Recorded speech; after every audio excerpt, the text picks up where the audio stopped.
আসসালামু আলাইকুম। আজকে আমরা চলে গিয়েছিলাম পদ্ম শাপলা বিল রিসোর্টে। তো জিন্দা পার্ক পার হয়ে অনেক ভিতরে যেতে হয় পদ্ম শাপলা রিসোর্টটিতে। তো ওই যে আমরা পথ থেকে একটি পদ্মর একগুচ্ছ পদ্ম কিনে নিলাম, তারপরে একটি মাথার তোড়া নিলাম, 20 টাকা করে নিয়েছি এগুলো। রিসোর্টের সামনে আপনারা এরকম ফুল মাথার ক্রাউন পেয়ে যাবেন। 50 টাকা এন্ট্রি দিয়ে আমরা ভিতরে প্রবেশ করি। তো এই যে আমি আমার মাথার ক্রাউনটি পরে নিলাম, খুবই সুন্দর লাগছে। মাথায় একটি ফুলের ক্রাউন এবং হাতে একটি ফুলের তোড়া। তারপরে এই যে দোলনাতে বসে দোল খাচ্ছিলাম। তারপরে 300 টাকা করে টিকিট কেটে আমরা নৌকায় উঠে গেলাম।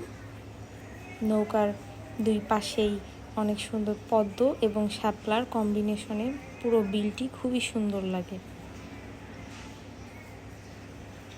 খুবই সুন্দর। এই যে ফুলের কলি একটি পদ্মর, দেখতে খুবই চমৎকার, আমার খুব ভালো লেগেছে। তারপরে পদ্মগুলো এত পাতলা, হাত দিলেই ছিঁড়ে যায়। 40 মিনিট সময় পাওয়া যায় পুরো বিলটি ঘুরে দেখার জন্য। এর মধ্যে আর কি ছবি ভিডিও সব নিতে হবে। তো আমরা চলে গিয়েছিলাম অনেক ভোরে, আর এই তো আমি দোলনায় বসে পুরো বিলটি উপভোগ করছিলাম এবং দেখছিলাম। মোটামুটি খুব ভালোই লেগেছে, যে একগুচ্ছ পদ্ম তোড়া সব মিলিয়ে সুন্দর। এই যে কিছু পিকচার নিয়ে নিয়েছি আমি, অনেক সুন্দর বিলটি।